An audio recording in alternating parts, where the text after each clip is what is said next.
Mantan Perdana Menteri Malaysia Mahathir Mohamad menjadi sorotan usai mengatakan negeri jiran seharusnya mengklaim Kepulauan Riau menjadi bagian mereka. Kita seharusnya tidak hanya meminta Pedra Branca dikembalikan, kita juga harus meminta Singapura pun Kepulauan Riau, mengingat mereka adalah bagian dari tanah Melayu. Begitu kata Mahathir pada Minggu 19 Juni kemarin.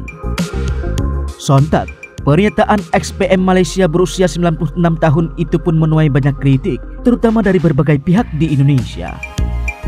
Menurut sejarah, dahulu memang wilayah Melayu meliputi Riau dan Kepulauan Riau, bahkan Sumatera Barat.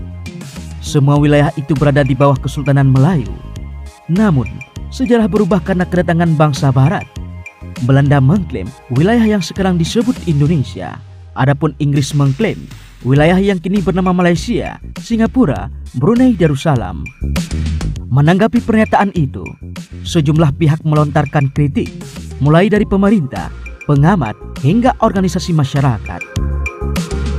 Deputi 5 Kantor Staf Presiden RI Jaleswari Pramodawardhani menilai komentar Mahathir salah kaprah. Menurutnya, ada standar kendali efektif dalam menentukan kedaulatan wilayah. Hingga kini, satu-satunya entitas yang memiliki kendali atas wilayah Provinsi Riau adalah pemerintah Republik Indonesia. Begitu kata Jaleswari melalui keterangan tertulis. Lebih lanjut ia menerangkan bahwa pemerintah Indonesia menggelar administrasi pemerintah lewat proses demokratis di wilayah Riau, melakukan pencatatan penduduk, penerapan hukum nasional, dan penegakan hukum. Hal-hal itu merupakan urusan yang hanya bisa dilakukan pemerintahan yang sah. Kritik juga muncul dari pengamat hubungan internasional dari Universitas Sultan Zainal Abidin di Malaysia, yaitu Suyatno Ladiki. Ia mempertanyakan logika Mahathir yang berargumen soal kedaulatan wilayah sebuah negara hanya berdasarkan sejarah. Padahal sudah ada hukum internasional yang mengatur batas-batas setiap negara. Klaim sejarah boleh saja, sama dengan kita boleh klaim kalau Malaysia dulunya bagian dari Majapahit. Begitu jelas Suyatno saat dihubungi CNN Indonesia. Bagi Suyatno, Mahathir sekedar menjadi panggung politik mengingat sekarang dia bukan lagi menjadi pemimpin di Malaysia. Mahathir sudah kehilangan momentum politiknya, jadi pansos aja pendapatnya itu. Sengaja dilakukan agar orang melihat dia masih eksis. Begitu ujar Suyatno. Pengamat lain dari Universitas Muhammadiyah Yogyakarta, Ali Muhammad, ia juga menilai pernyataan Mahathir tak relevan.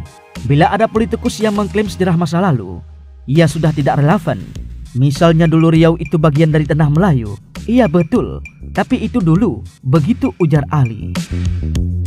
Salah satu organisasi Islam terbesar di Indonesia, Muhammadiyah, juga buka suara. Ketua Umum Pengurus Pusat PP Muhammadiyah Haidir Nasir menyarankan Mahathir berhenti melontarkan komentar yang bisa memicu ketegangan dengan Indonesia. Daripada membuat pernyataan-pernyataan yang justru menjadi masalah baru dalam hubungan Indonesia-Malaysia. Cukuplah bagi generasi Indonesia maupun Malaysia pengalaman di masa lalu yang meninggalkan bekas yang tidak sederhana dalam relasi Indonesia-Malaysia. Ia juga berharap tokoh-tokoh Indonesia meninggalkan potensi konflik di masa lalu yang dimiliki dua negara ini. Untuk kita melangkah ke hal baru, ke masa baru, dan ke masa depan yang mewariskan kebersamaan ASEAN dan bangsa serumpun lebih pada titik temu daripada titik beda. Itu pesan saya, begitu tegas Haidar.